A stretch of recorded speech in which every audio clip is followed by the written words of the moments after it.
hediondos, as futilidades rotuladas de condutas ideais, e quantos que se deixam levar por isso.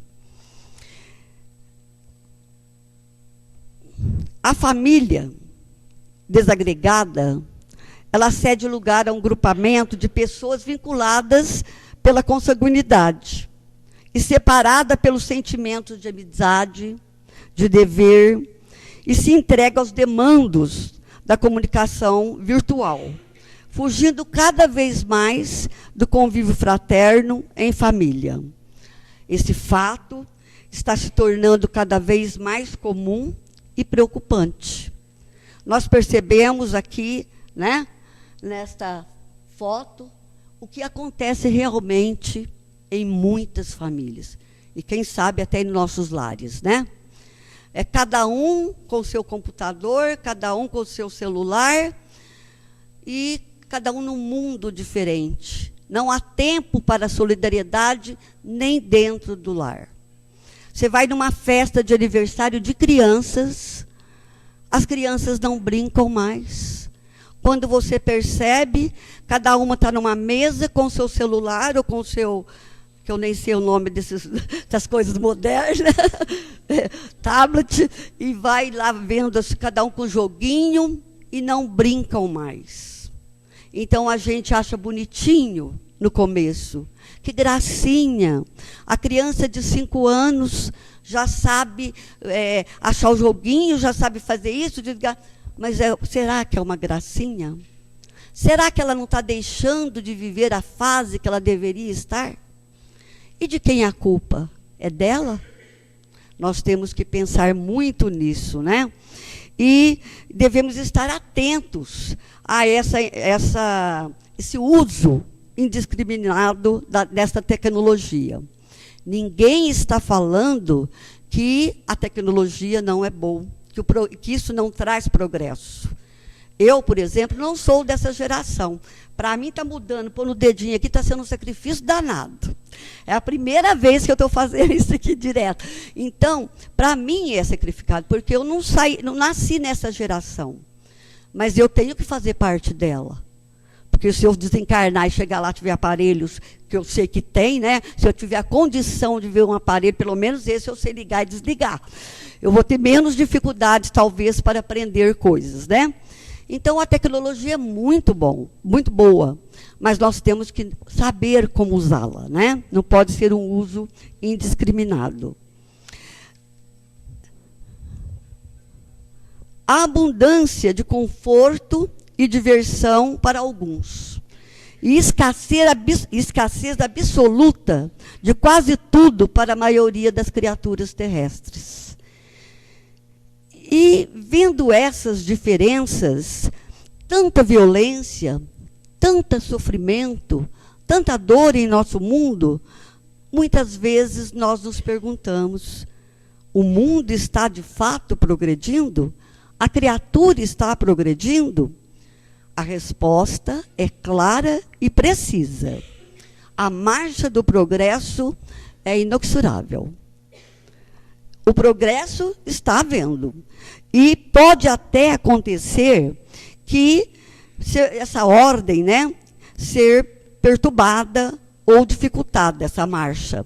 Nunca, porém, retida em conveniência de indivíduos ou grupos.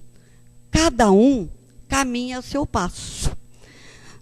Espíritos de outras dimensões, isso quem nos fala também é Manuel Filomeno de Miranda, diz que espíritos de outras dimensões estão mergulhados nas sombras terrestres, junto aos nobres missionários do amor, da caridade, da inteligência, do sentimento, contribuindo na grande obra de regeneração da humanidade, a fim de que possam modificar as paisagens aflitivas da Terra, facultando o reino de Deus em nossos corações. A criatura humana, ela está destinada à plenitude. Este é o único determinismo.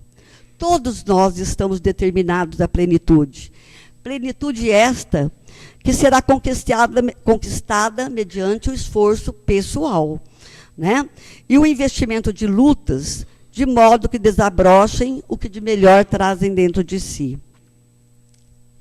Com as múltiplas existências, o espírito aprimora-se através de desafios que devem ser vencidos, pois são carregados de experiências que necessitam ser corrigidas.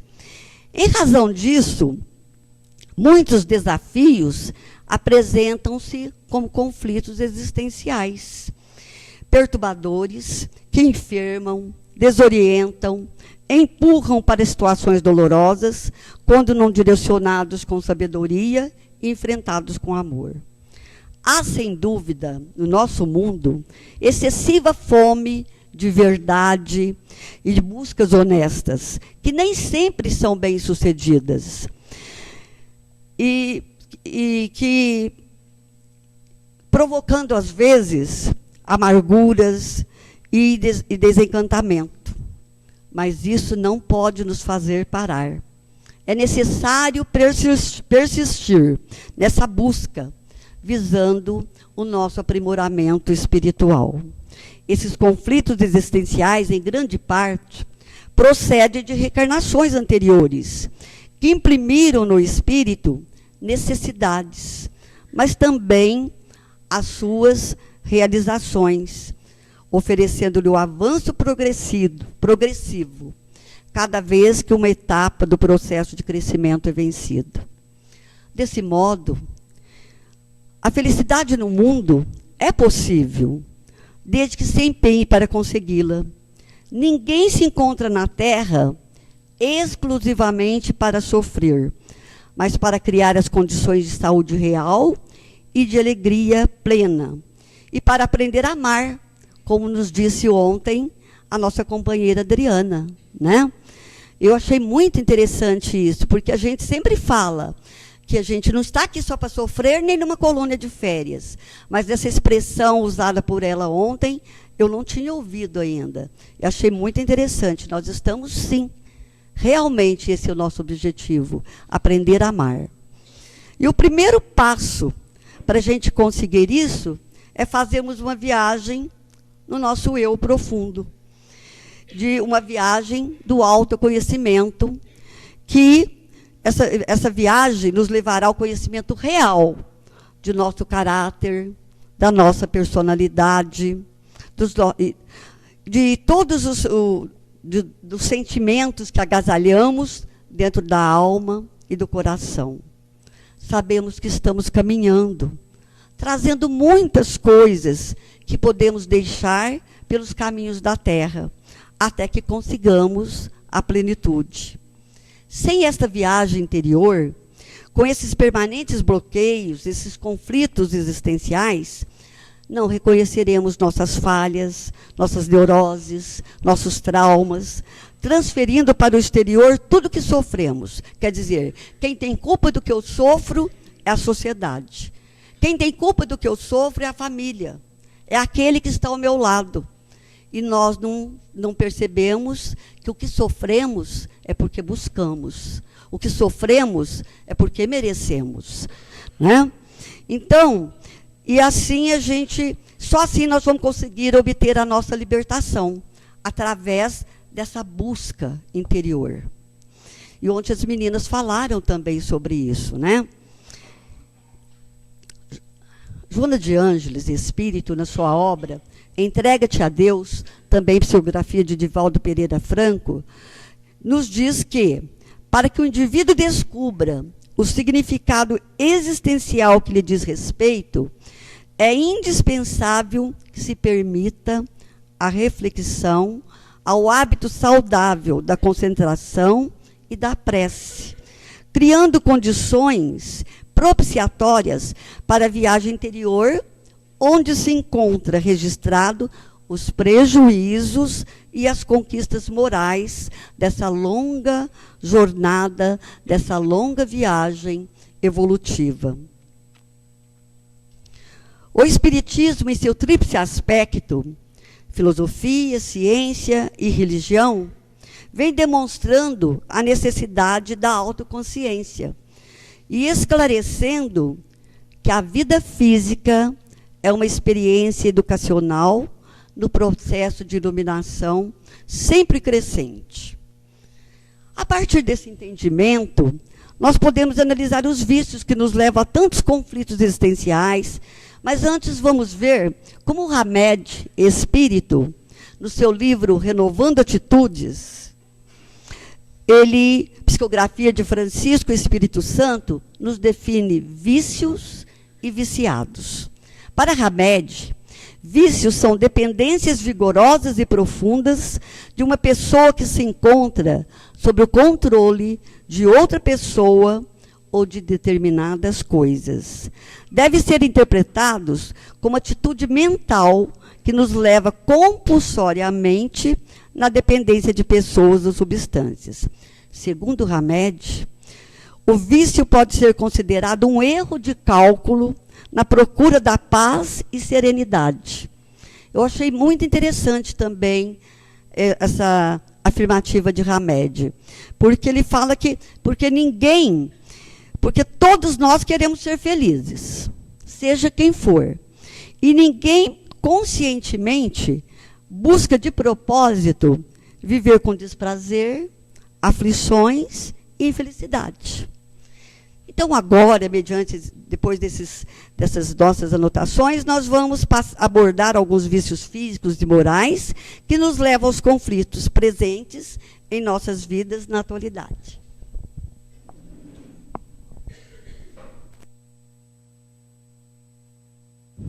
Dando sequência aos conflitos existenciais, recentemente eu passei por um conflito, que foi assim: nós tivemos algumas reuniões para definir o trabalho, e as minhas colegas disseram o seguinte para mim: olha, nós deixamos essa parte para você porque é a mais fácil, você está com menos tempo. E eu acreditei. E eu acreditei. Aí quando eu comecei a aprofundar, eu falei: meu Deus, eu prometi para mim mesmo que não colocaria mais nada escrito, só de bater o olho na foto que eu saberia o que dizer, mas não teve jeito. Eu tive que partir para a cola mesmo. Então vamos lá, gente. O assunto é sério. Já quebramos o gelo, né? Os conflitos existenciais.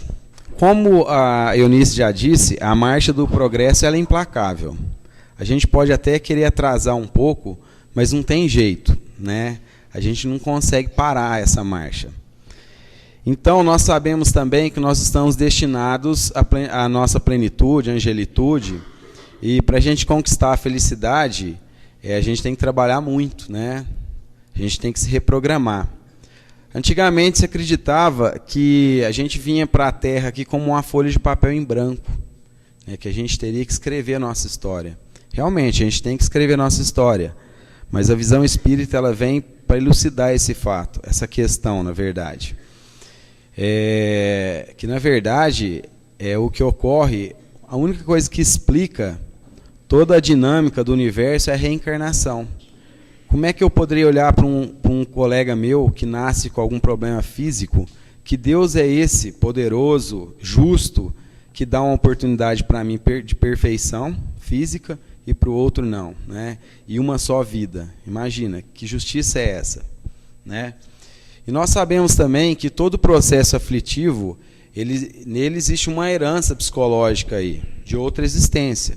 A gente, de certa forma, nós sabemos, todos que estão aqui, pelo menos acredita-se, que saibam, né? Que existe alguma coisa anterior que causou tudo isso que estamos passando, né? As coisas boas, ruins, isso de alguma forma ressurge, né, em nossas vidas com uma necessidade de reparação. E olhando dessa forma, a gente percebe que a felicidade ela é possível, né, já que nós sabemos dos porquês, ou pelo menos imaginamos, a nossa responsabilidade aumenta. Por isso que algumas vezes na casa espírita a gente fala... eu conheço uma colega médium, ela fala: olha, eu sou isso, aquilo e tal, eu. Falei: pois é, nós somos os mais endividados, né? Por isso que a gente teve essa grande oportunidade aqui. Tecnicamente falando, existe a eletroquímica da felicidade.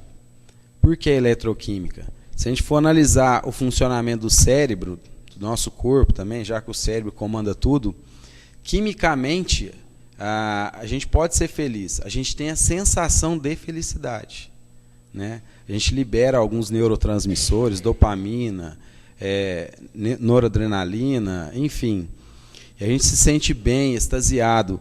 Mas a verdadeira felicidade, ela não é só essa aqui, da sensação química, da sensação física. Para a gente alcançar a plenitude, a gente precisa estar bem assim espiritualmente. Afinal, nós somos um feixe de emoções, né? E para isso, para a gente alcançar essa plenitude da felicidade, a gente precisa direcionar bem isso aí, a nossa energia. Quando a gente aprofunda, a gente acaba constatando que tudo procede do espírito realmente, né? Conforme a nossa evolução moral. Assim, pessoal, quando alguns desafios eles aparecem na nossa frente, eles causam algumas emoções perturbadoras, alguns transtornos neuróticos aí, a ansiedade, a culpa, o estresse, a angústia, né? Por quê? A gente pensa assim, será que eu vou dar conta? Será que eu sou capaz? Será que eu mereço isso? Será que eu estou fazendo tudo que eu poderia fazer? Porque as pessoas não sabem do que ocorre no nosso íntimo. Mas de repente eu estou aqui participando dessa casa e alguma pessoa, a gente tem a mania de julgar. A gente pensa, nossa, aquela pessoa parece fazer um trabalho tão bacana, ela participa disso, daquilo, faz sopa não sei onde e tudo mais. Mas eu, do meu ponto de vista, nossa, eu sou tão abençoado e não faço nada. Isso não é nada perto do que eu estou recebendo, né? Então, essa felicidade, ela só é desencadeada pela harmonia do dever cumprido. Hoje, aqui nessa sala, quem vai deitar essa noite com a consciência tranquila, dizendo assim, hoje eu fiz tudo o que eu poderia fazer, para o bem das pessoas, de mim mesmo, enfim. Será que a gente está bem? Né? Será que a gente está pleno? Né? Esse estado de bem-estar, de harmonia, está entre o ego, né, que é o eu de cada um, e o self, que agora está tão na moda, né? O self, né, que é o autorretrato, né? Ou a gente se vê, a gente quer mostrar. Por que está tão exacerbada essa questão de selves? Né? De certa forma, a gente quer acreditar que a gente é daquela forma, aquele ângulo, daquele jeito, com aquela roupa, com o cabelo penteado para aquele lado, daquela cor, enfim. A gente busca tanto a aparência e esquece um pouco do nosso interior, né? Então, a nossa verdadeira vitória vai ser sobre os desafios nossos existenciais, né? A gente sabe quais são esses desafios. Basta a gente parar, analisar bem e perceber os obstáculos que nós temos para a frente. Então, na sequência dessa questão dos conflitos, vem as fugas psicológicas. Estamos em estado conflitante. É um momento de crise, é um momento de mudança, porque você se pergunta, eu continuo assim ou eu mudo? Como obter resultados diferentes agindo da mesma forma, né? Então algumas pessoas não aguentam. Aí vem as fugas psicológicas, que são os vícios. Por isso que eu disse que seria a parte mais difícil. Que seria a preguiça, a raiva, medo, ressentimento, culpa, ciúme, ansiedade, crueldade, violência, neurastenia, drogadição, vazio existencial, fobia. Se a gente for falar disso aqui de um só, a gente não sai daqui hoje. Então esses vícios, eles vêm consumindo a humanidade, nos consumindo, né? Normalmente, nosso sistema nervoso, ele suporta altas cargas emocionais, né? E de certa forma, como é que isso é amortecido? A gente recebe aquela carga, a gente passa isso para o nosso sistema endócrino. O que ele faz? Ele dilui isso aí. Alguns problemas físicos que a gente tem, vamos falar assim, fisiológicos, são manifestados em função dessa carga emocional que a gente joga para o sistema endócrino, né? Que é o que comanda tudo. Entretanto, pessoal, essas sucessivas descargas aí perturbadoras, elas de certa forma elas nos sobrecarregam, né? E aí o que acontece? Quando a gente não suporta aquilo e transferir para aquele sistema endócrino já não é o suficiente, a gente guarda isso aí lá dentro, lá no inconsciente, né? Aí começa as fugas psicológicas propriamente ditas, né?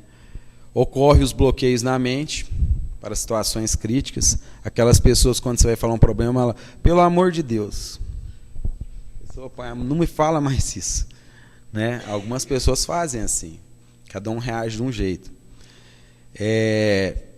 Mentiras.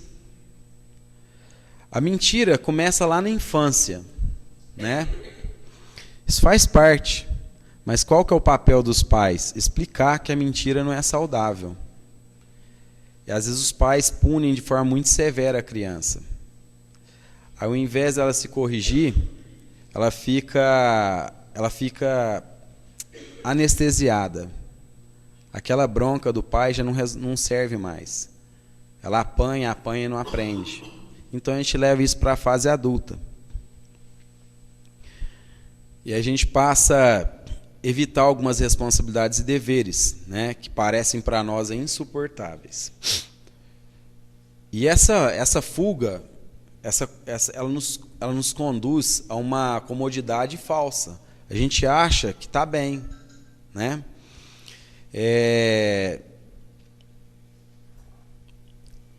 Então, pessoal, não tem jeito. Chega um ponto que a gente tem que crescer. Embora a gente não queira, embora a gente traga aquele hábito da infância, né, de fugir das coisas, de mentir, né? Não tem como. O progresso vem e nos empurra ou nos puxa. Por mais que a gente queira não evoluir, o fato da gente falar assim, eu não quero evoluir, você tem que pensar em alguma forma de não evoluir. Se você pensar, você já está evoluindo. Então não tem jeito. Então ocorrem as fugas. A primeira que eu vou falar aqui, a preguiça, que eu chamo de negligência voluntária aqui. A pessoa quer comodidade extrema, né? Ela não quer se preocupar.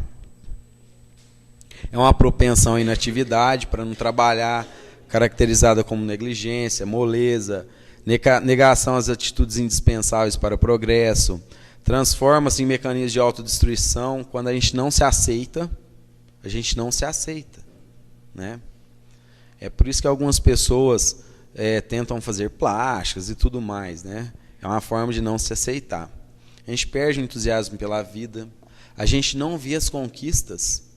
Outro dia eu vi uma pessoa muito bem sucedida, eu não falo nem financeiramente, ela dizia que morava em um barraco e quando o sol nascia, entrava pela as frestas do barraco a luz. Então a mãe dele falava para ele agradecer a Deus. Então hoje ele está muito bem financeiramente e ele fala que só mudou o lugar, mas o sol continua entrando na janela da mesma forma e que ele agradece toda manhã, né? Que nem todo mundo está tendo essa oportunidade, né? Essas pessoas preguiçosas, elas se consideram vítimas, né?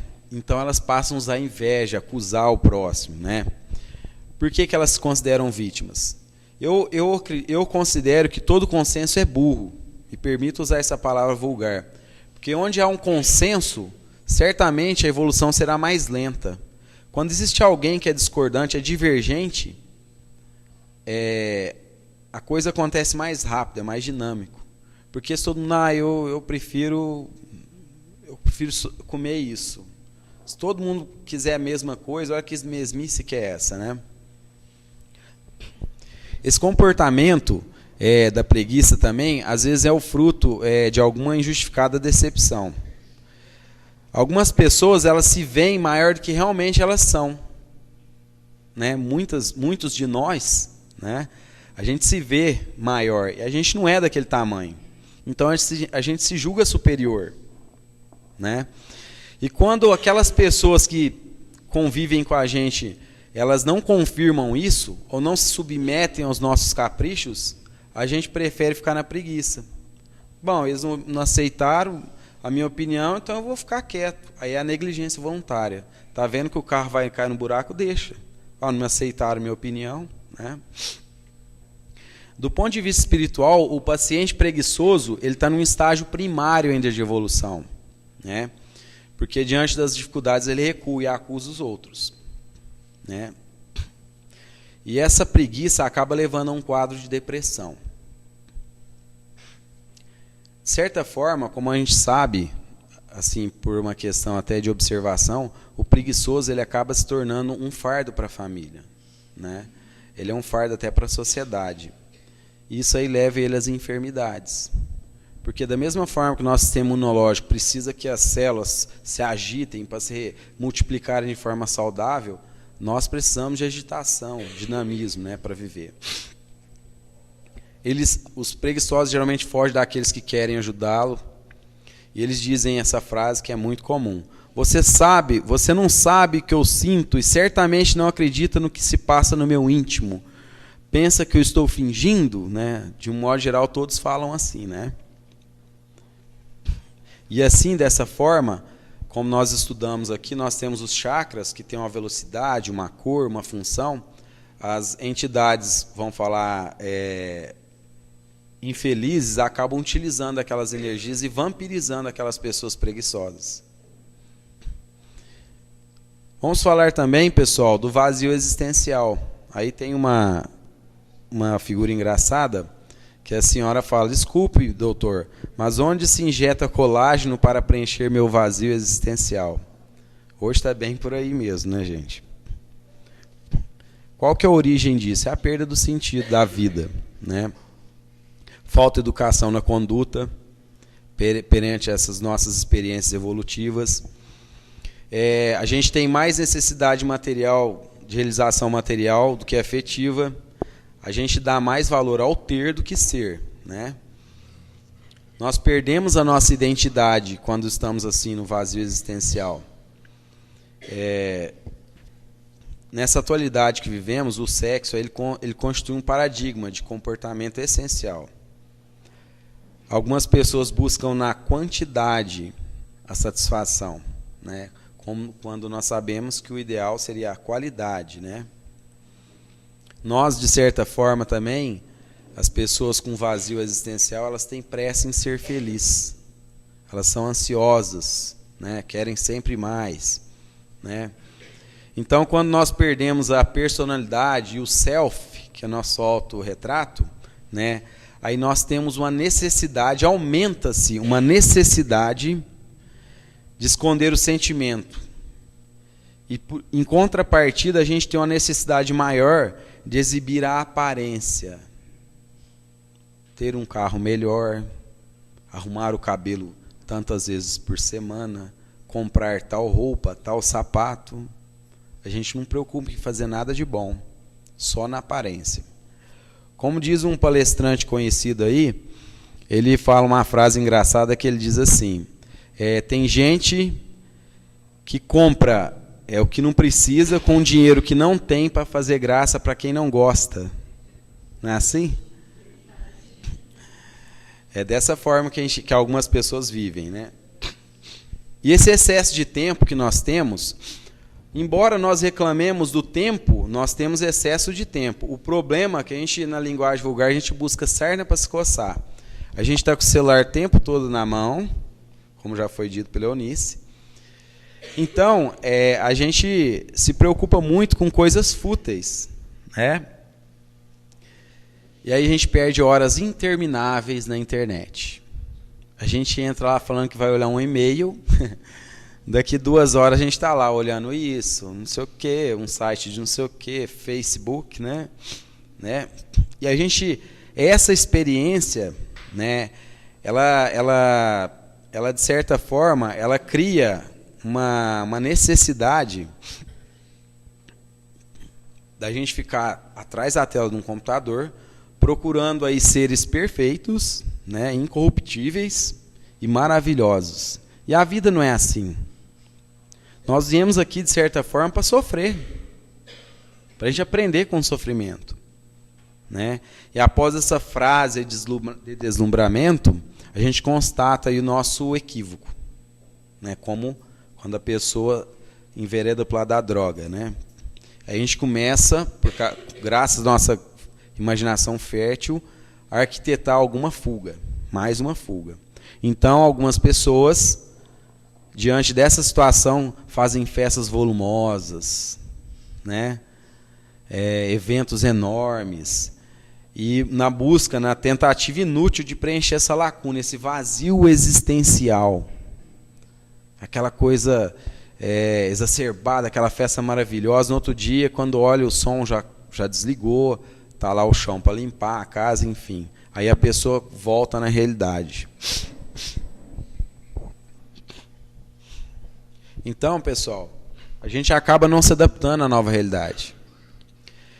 E essa autoconsciência que é a conquista realizada após os nossos primeiros meses de vida, como eu digo vida, é vida espiritual. Porque muitos de nós, como eu falei aqui um tempo atrás, ainda não nascemos espiritualmente. Nós acreditamos que nascemos, mas ainda não. A maioria de nós não. Né? Então, o objetivo essencial nosso é desenvolver todas as potencialidades. Então, pessoal, nós precisamos descobrir qual que é a finalidade da nossa existência aqui na Terra. Qual que é o objetivo de ser feliz? O que é ser feliz para cada um de nós? Né? Essa responsabilidade, às vezes, ela pesa. Aí o que nós fazemos? Partimos para a drogadição. Né? Essa é uma imagem da Cracolândia. É um dos maiores problemas, mais graves problemas de saúde mental e orgânica. Né? O predomínio devastador das emoções excitadas. Nós ficamos desgovernados. É um estado psicopático que logo ele parte para o estado esquizofrênico. Né? Alguns começam pela intolerância às frustrações. Então, a gente acha que a vida tem que ser sempre agradável. É igual aquela pessoa que começa a beber e se sente feliz. Aí ela acorda no outro dia com ressaca. Aí no outro dia ela fala, não, eu tenho que beber para me manter assim, feliz. Então começa o ciclo da droga, né? A gente acredita que isso a gente fazendo isso, usando a droga, a gente está no controle da nossa ansiedade, né? Por outro lado, a ausência do diálogo entre os pais e os filhos direcionam os seres aí, nós aí, para as drogas. Se a gente for analisar friamente, olhar para trás, né, hoje não se tem diálogo. Então, o que os filhos fazem? No futuro breve, não tendo a atenção dos pais, como eu chamo a atenção? O que está na moda? O que a mídia prega? Que quando o filho vai para esse caminho, os pais dão atenção, os pais acolhem, os pais estão mais próximos, né? Muitos de nós, de certa forma, nós somos vítimas aí do mesmo hábito de várias encarnações. E continuamos, porque a droga, ela dá o quê? Qual que é a propaganda da droga? Que ela dá uma certa vivacidade, alegria, as cores ficam mais reluzentes, né? Tudo fica mais legal, a música fica mais bonita. Então, mas qual que é o problema? Essas pessoas que mexem com a droga, elas se tornam vítimas mais fáceis dos obsessores, né? E o viciado, de certa forma, ele torna-se desconfiado, ele torna-se dissimulador, agressivo, mentiroso. Ele se torna um exímio mentiroso. Envolvente também. E aí o que acontece? Os efeitos aí que acabam sendo os mais comuns, problemas hepáticos e digestivos, perda acentuada dos neurônios. A pessoa, quando inicia na droga, ela é de um jeito. Quando ela está no estágio final, ela já não está... Como eles fazem, a pessoa está mais lenta, né? Problemas socioeconômicos, incapacidade de expressão, totalmente alienado, em outro planeta. Para quem não acredita, talvez seja uma das mais belas vozes aí que passaram por aqui nos últimos 30 anos. Essa era a foto daquela moça no início e ela no final. As drogas. A ansiedade. Como a Eunice disse, eu preocupado na sequência que eu colocaria os vícios. Afinal de contas, onde está a ansiedade, né? Quem não é ansioso? A ansiedade ela tem a sua raiz mais profunda na reparação afetiva, que vem de outras existências. Outras existências, e nessa também. Quando criança, nós devemos ser preparados pelas nossas mães, porque a gente vai encontrar um mundo difícil lá fora. Os estudiosos dizem o seguinte, que quando não há aquela relação afetiva entre mãe e filho, a mãe não tem a oportunidade de preparar o filho para o mundo, a criança tem uma tendência a ser ansiosa, né? Porque quando ela tem essa interação com a mãe, com a sociedade, ela se sente forte, ela demonstra uma alegria, satisfação. Isso inspira nela calma e confiança. Quando ela não tem isso, ela perde, fica uma lacuna a ser preenchida. Isso aí, como eu disse, o papel da mãe é crucial, né? Quando a mãe não participa daquele momento da criança, ela tende a ser mais medrosa. E o medo, ele joga essa pessoa no futuro num ciclo vicioso da ansiedade. Uma coisa também que induz a ansiedade é quando o filho ele faz algo errado e é severamente punido pelo pai, aquilo cria uma dependência. Ele cria uma dependência do pai. Então, no futuro, quando ele se vê diante de uma situação difícil, se ele não tiver os pais do lado, ele vai ficar extremamente inseguro. E a insegurança leva à agressividade, à ansiedade, né?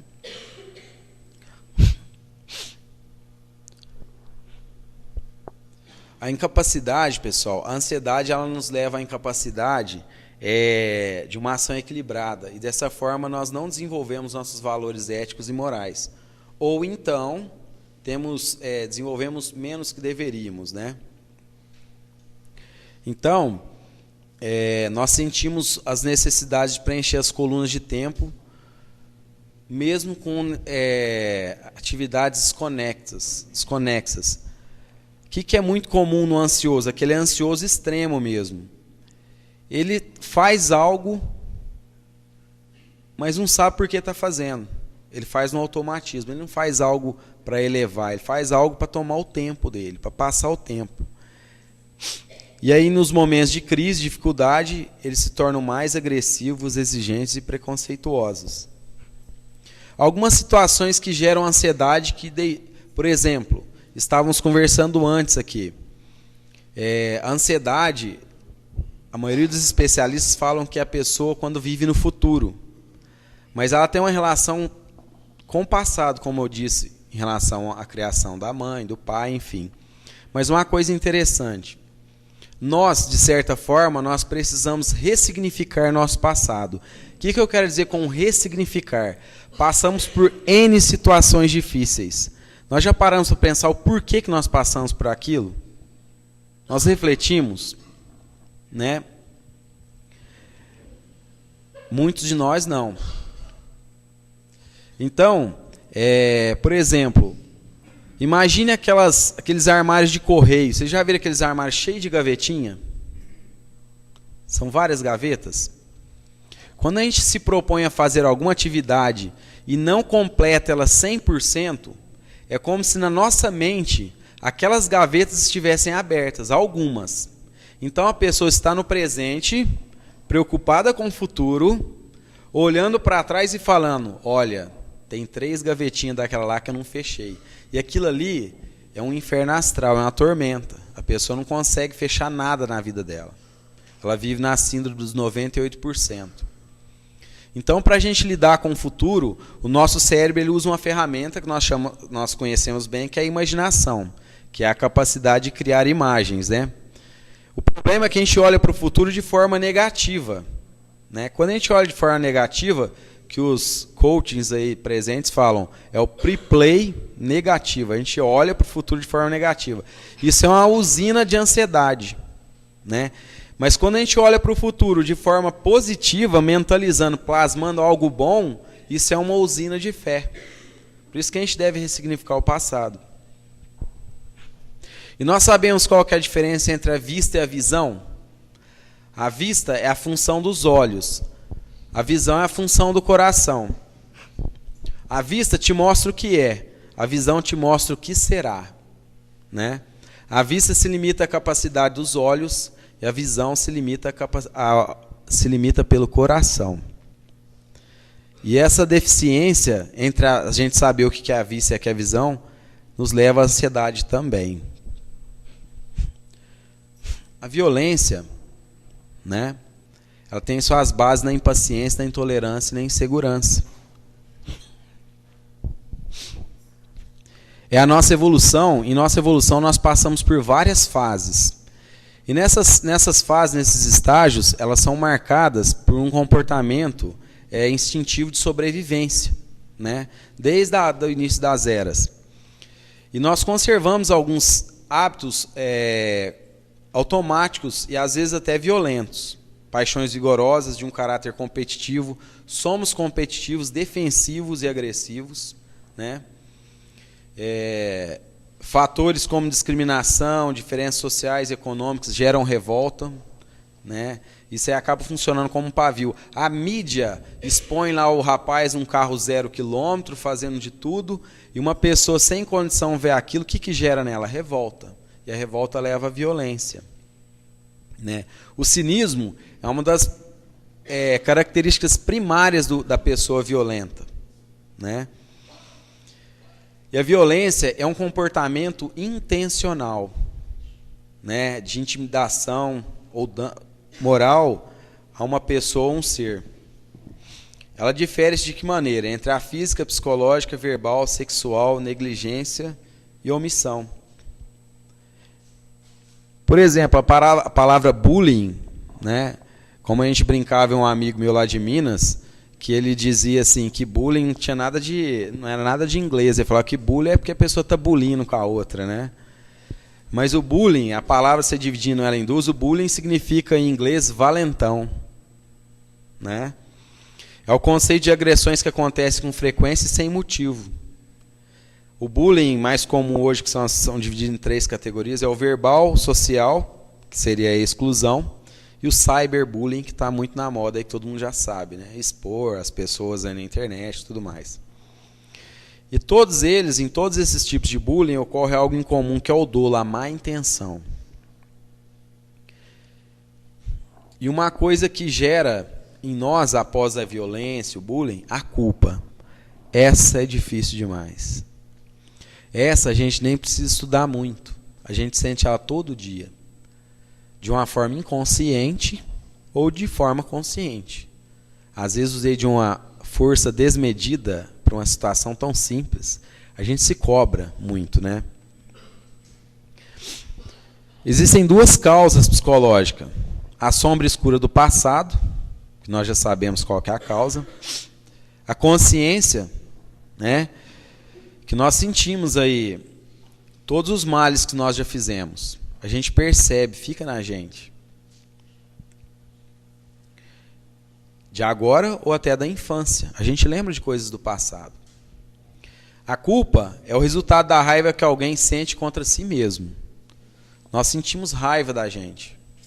Porque nós sabemos que a gente poderia ter feito algo melhor, né? Ela se apresenta, de certa forma, com uma forte impregnação emocional, né? Os conflitos psicológicos, aquela crise existencial. A gente às vezes lê lá no Evangelho a melancolia. Por que a gente fica melancólico às vezes? Porque a gente sabe que está aqui e que aqui não é nossa vida real. Que a gente, mesmo estando aqui para aprender, para espiar, para provar, a gente faz errado. A vida também infantil ela é muito relevante na construção da culpa, né? Na formação da personalidade, na construção da consciência de si. Quando nós encontramos na infância e somos expostos a comportamentos, por exemplo, todo mundo já viu isso aqui, você já é um mocinho, você já é uma mocinha. Né? A gente tem o hábito de fazer isso. Essas propostas são indesejáveis na formação da criança, né? Da personalidade dela. Porque a criança, ela tem que viver como criança. E não que a gente fica querendo elevar ele para um patamar acima do que ele realmente é. Tá certo, as crianças têm acesso à informação, elas estão muito mais adiantadas que a gente. Nós sabemos quem são essas crianças, mas elas são crianças, né? E nós fazemos trocas, a gente faz escambo. Se você fizer isso, eu vou te dar um chocolate. Se você fizer isso, você vai brincar com um joguinho no tablet. A gente faz trocas com as crianças. A gente vai criando lá de trás o processo de culpa, né? Essas situações hoje, elas parecem inocentes e engraçadas, né? Mas elas vão refletir lá no futuro. E a gente vai se deparar com esse problema, né? A gente vai olhar para ele em breve. E para a gente eliminar esse sentimento de culpa, se ele já existe, claro, nós devemos agir positivamente. Então, nós devemos deixar a lamentação de lado e partir para a ação.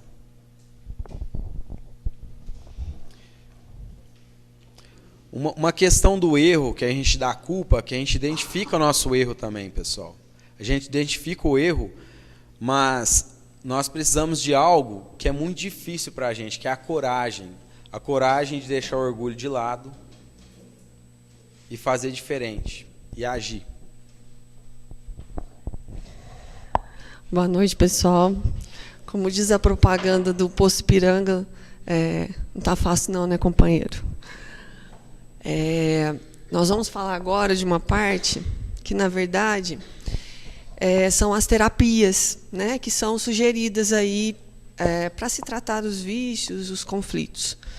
É lógico que a gente não tem nenhum tipo de pretensão de colocar nenhum caminho a ser seguido ou qualquer coisa nesse sentido, porque nós sabemos que um processo de conflito emocional, de vício, ele exige uma análise aí mais acurada.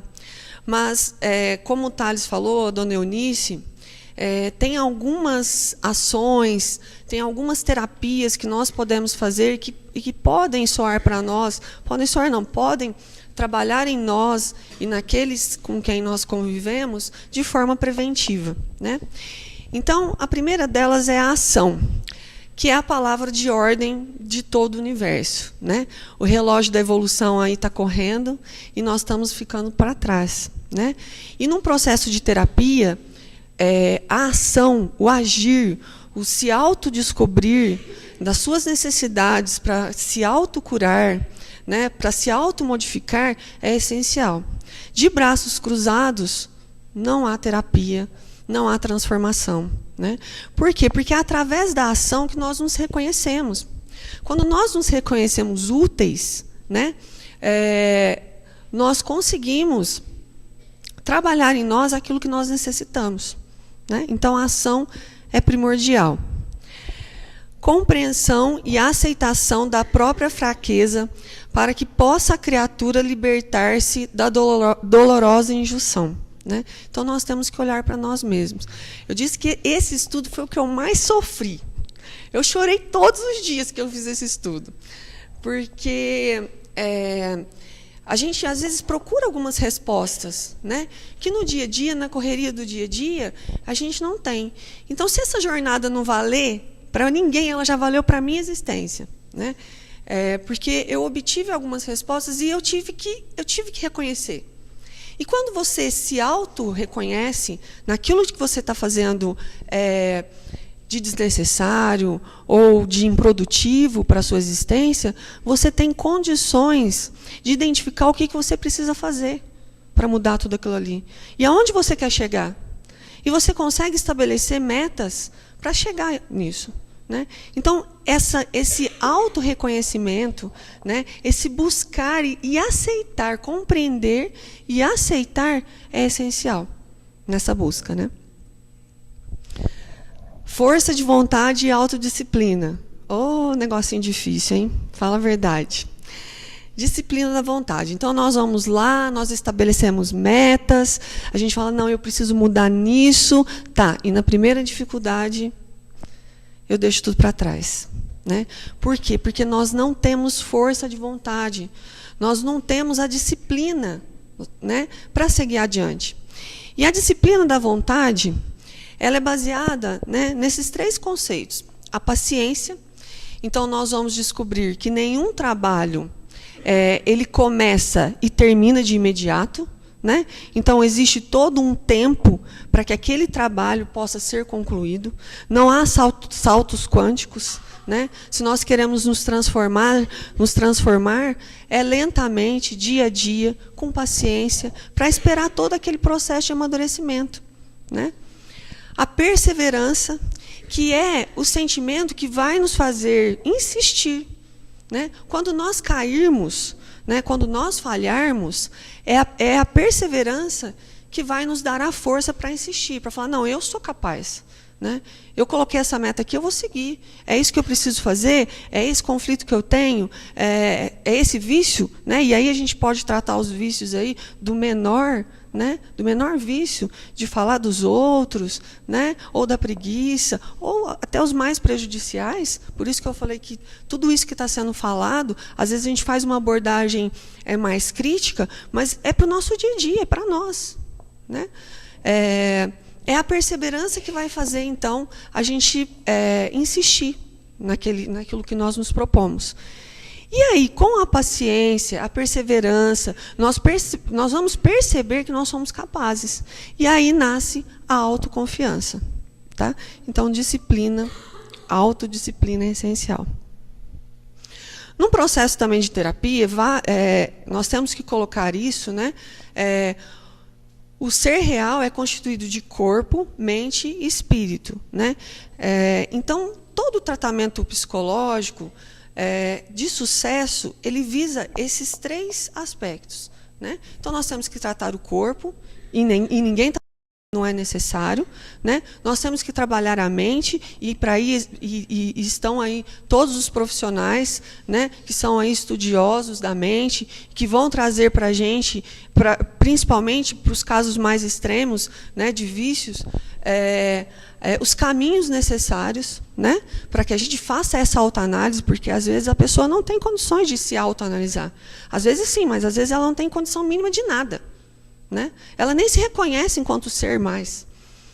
E o espírito. Então, nós sabemos que a gente traz toda uma bagagem. Né? Então, além de nós tratarmos o corpo, a mente, nós precisamos também tratar o nosso espírito. Né? Muitos processos aí, muitas abordagens terapêuticas, elas são falhas porque elas tratam ou só o corpo ou só a mente. Né? Quando nós sabemos que muitas enfermidades, ou quase todas elas, são trazidas do espírito. Né? Então, nós precisamos trabalhar o nosso espírito. Contribuição da família no processo terapêutico. Gente, a família é o nosso maior tesouro. Não existe nada mais importante do que a família. Né? E a família, para um dependente químico, para uma pessoa em conflito, ela é o apoio necessário. Eu sei que é muito fácil falar. E eu posso falar com propriedade, porque eu já tive algumas situações assim. Né?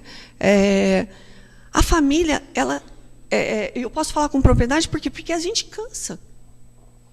Às vezes a gente faz uma tentativa, 2, 3, a gente vai lá, investe, acha que a pessoa está melhorando, e de repente ela recai. E de repente ela tem um problema. E de repente ela tem um conflito em casa e quebra tudo. E tem um monte de problemas. Né? E aí a gente vai cansando. E chega uma hora que a gente fala assim, a gente enquanto olha, quer saber? Estou nem aí. Vou virar as costas, vou viver minha vida. Né?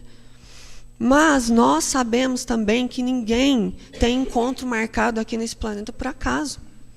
Se nós estamos juntos daqueles entes, é porque nós temos responsabilidade com eles. Né? Então, virar as costas é o mais cômodo. Né? Mas nós vamos ser cobrados, inclusive pela queda deles. Né? Então, a família, gente, é essencial nesse processo de autocura, nesse processo de apoio moral para o paciente, para o doente. Né? Perdão. Né? Perdão para o outro e o auto-perdão. Né? O perdão é o processo libertador da culpa. né? A partir do momento que nós perdoamos o outro, ou que nós nos auto-perdoamos, né, nós estamos nos livrando da culpa. Né? É difícil? É. Não é fácil. Perdoar não é fácil. Mas é necessário que a gente desenvolva isso em nós. Né? Faz parte do nosso aprendizado. Nós estamos nesse planeta para sermos felizes, para amarmos, para perdoarmos, para vivenciar tudo aquilo que Jesus nos deixou. E quantas vezes Ele perdoou? Né? Então, que nós sigamos esse exemplo. O perdão, ele é muito importante nesse processo. Né? Porque, às vezes, o ser não se perdoa. E ele começa a criar uma série de culpas. Né? E aí é onde vem todos os problemas que nós estamos falando aqui. Terapias ao alcance de todos. Né? Então, o que são essas terapias ao alcance de todos? A prece, leituras edificantes, os bons exemplos. Né? Então, a educação moral através dos exemplos. Né? A prece, gente, assim como a água é para o nosso corpo, a prece é para o nosso espírito. É ela que nos dá nos traz as boas energias, nos renova. Né? É a prece. Aquele indivíduo, esses dias até achei engraçado, mandaram no WhatsApp, falando aqui de tecnologia, né, uma foto onde onde a pessoa estava em prece, e em volta dela tinha todo um escudo, né, protetor. É assim. Nós sabemos que é assim. Né? Quando nós oramos, né, oramos com fé, pedimos, né, nós somos atendidos. Nenhuma prece, né, fica sem resposta. Então, num processo de terapia, a prece vai trazer para o doente o alívio necessário. Embora, no começo, muitas vezes, ele não consiga se ligar, né, com os bons espíritos. Ele tem dificuldade. Nós temos. Às vezes, nós passamos por alguma dificuldade, aquele dia fala, nossa, não consigo nem orar. Né? Vocês imaginem uma pessoa doente, desequilibrada, né? Uma pessoa com conflitos. Né? Então, a prece é essencial. Leituras edificantes, né? Trazendo aí um novo horizonte para o paciente. Né? As leituras, elas são essenciais. Elas vão trazer para o doente novas ideias, novos horizontes, né? Trabalhar de formas diferentes aquilo que ele não vem vivenciando já há algum tempo. E a educação moral através do exemplo. Gente, não há outra saída. Não há outro tipo de educação. Nós só educamos através do exemplo. Não tem jeito. Não é à toa que Jesus nos educou assim. Através do seu exemplo.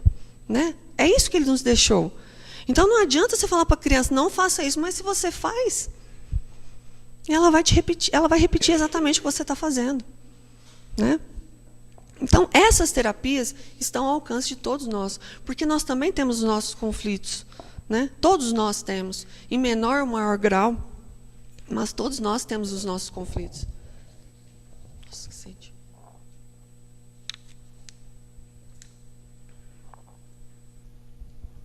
Prevenção desde a infância. Nós falamos tanto de infância aqui, né, gente? E o que nós estamos fazendo com as nossas crianças? Nossa, a hora que chegou nessa parte, eu quase morri de tanto chorar.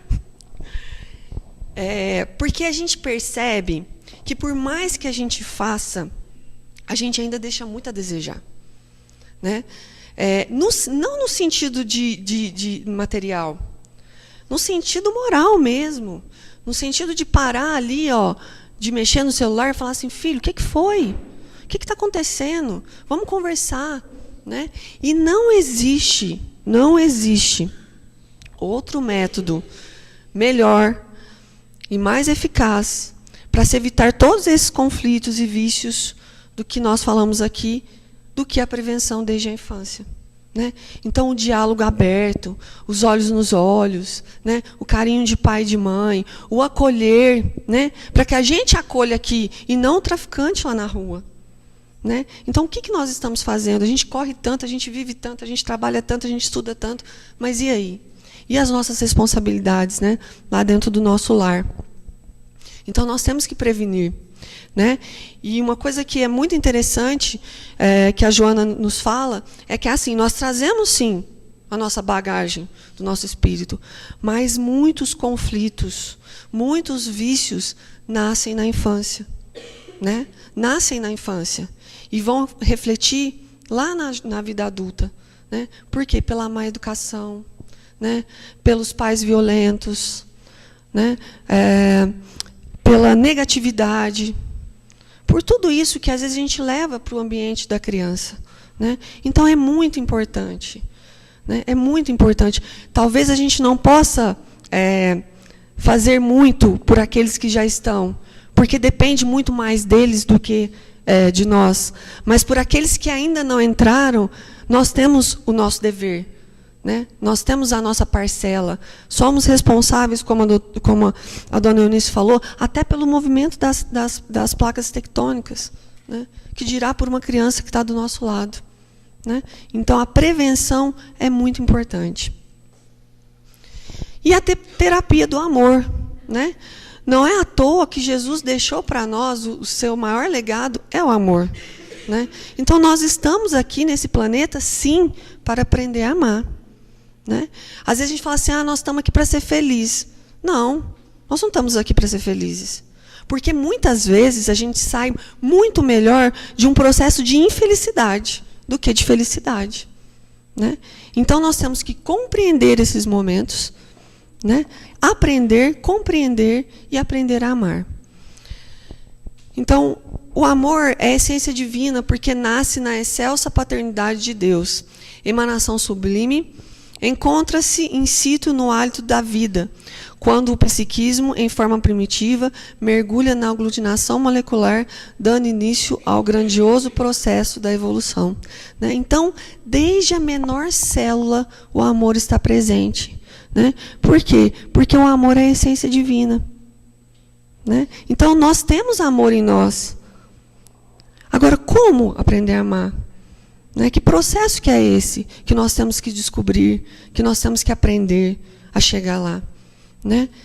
A gente fala tanto em amor, né? A gente fala tanto em amar, mas o que é isso para cada um de nós? E o que nós estamos fazendo para chegar lá, né? O desenvolvimento do amor, né? O medo que predomina na natureza animal transfere-se para o ser humano, que aprende a submeter-se do modo de poupar-se aos sofrimentos e diminuir as aflições. Então, a gente falou agora há pouco, né, que o amor está na menor célula. Então, lá, quando a fera, né, uma onça, um tigre, ele vai lá e lambe o seu filhote e o aconchega, na verdade, ele está vivenciando um momento de carícia que lá na frente vai se transformar no nosso beijo e nosso abraço, né? Então, é isso. Depois desse processo, né, animal, o que acontece? Ele é transferido para o ser humano, essa carícia, esse medo, né, de perder a cria, ele é transferido aí para o ser humano. E aí nós vemos aquele tipo de educação, quer dizer, eu faço por medo, né? Muitas vezes existe ainda, nós estamos ainda em alguns estão ainda nesse estágio, né? Eu faço por medo, né? E depois, mais para frente, paulatinamente, a sensação de prazer cresce para tornar-se emoção de paz e de felicidade, fugindo à manifestação sensorial em expressão de sentimento que avança da fase física para a psíquica e emocional.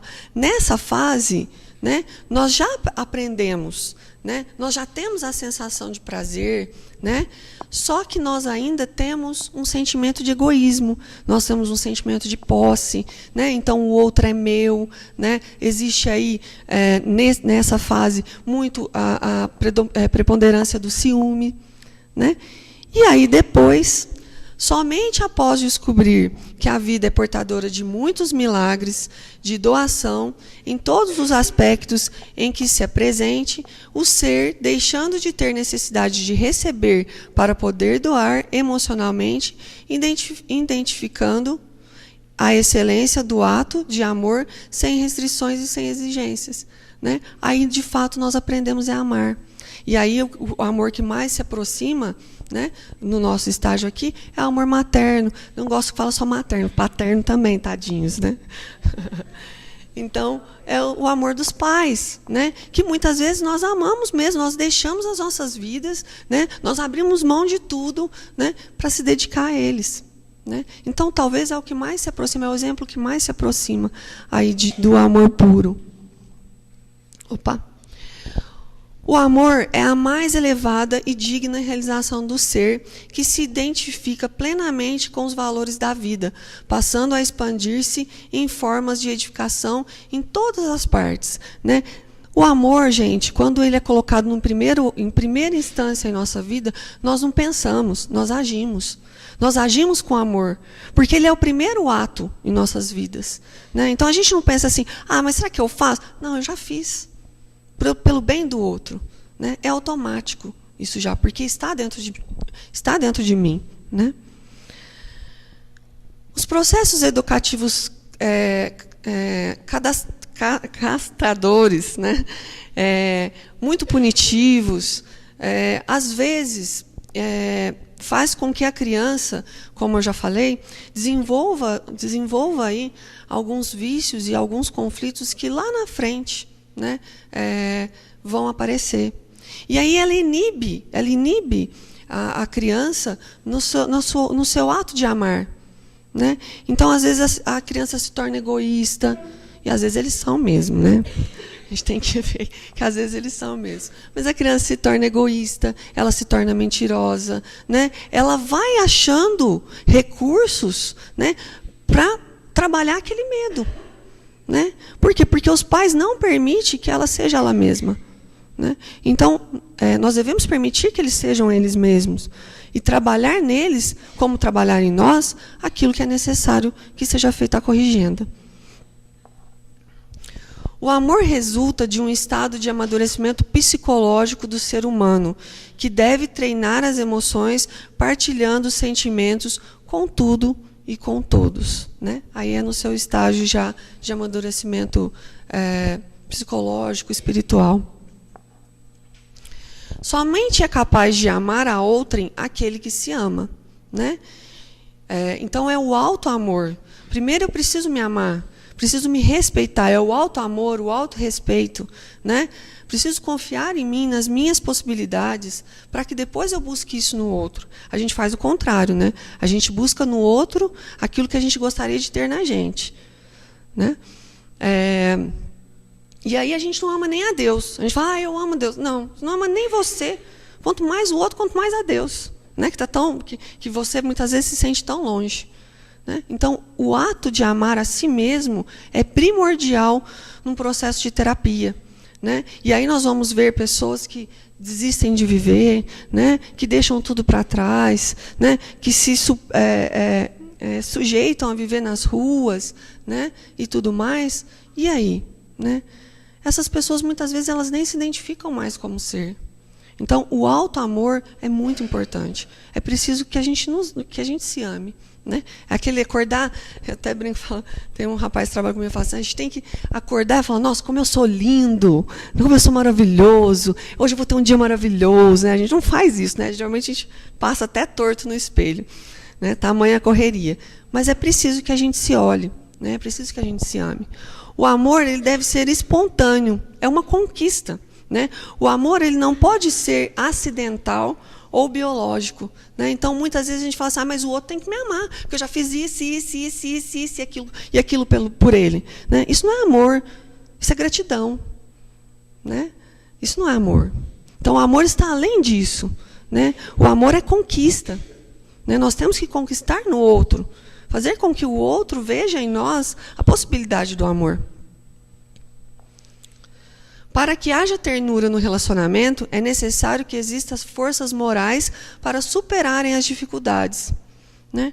Então, é preciso que a gente desenvolva em nós, né, paciência, persistência, trabalho edificante, tudo aquilo que nós precisamos para que nos momentos de dificuldade nós possamos buscar no nosso relacionamento e priorizar nos nossos relacionamentos a ternura, a paz, o amor, né, a fraternidade. Então, é necessário que a gente busque isso nos nossos relacionamentos, trabalhe isso nos nossos relacionamentos.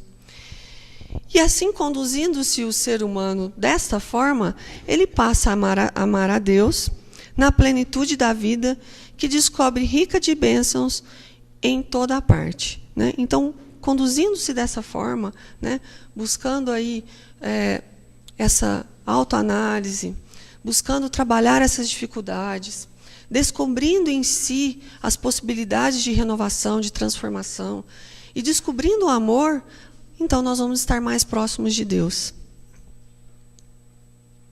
Para terminar,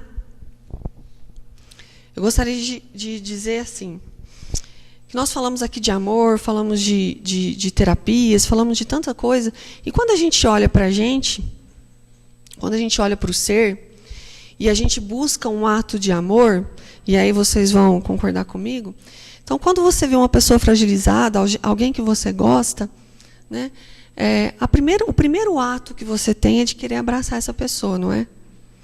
Não é à toa que nós colocamos aí, nós fizemos uma campanha aí, vocês mandaram fotos para a gente, e foi um momento muito especial. Porque, de fato, talvez os dois gestos aí que estejam mais próximos do desenvolvimento de um sentimento maior é o afago de um abraço, né? É o afago de um beijo, né? E é por isso que a gente deduziu no nosso grupo que o melhor lugar do mundo é dentro de um abraço.